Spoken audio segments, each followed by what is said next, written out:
For joining us here on this Friday at noon. I'm Brooke Hash. Now to our top story. The man convicted in the killing of a construction worker on the Waterson 4 years ago will spend life in prison. A jury found Keyshawn Stewart guilty on 5 charges, including murder in the November shooting back in 2021. Stewart killed a 37-year-old construction worker, Fred O'Bannon Jr. He was also convicted of attempted murder of an LMPD officer at the same scene.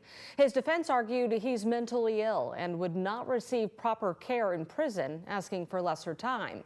But the judge today sided with the jury for a life sentence.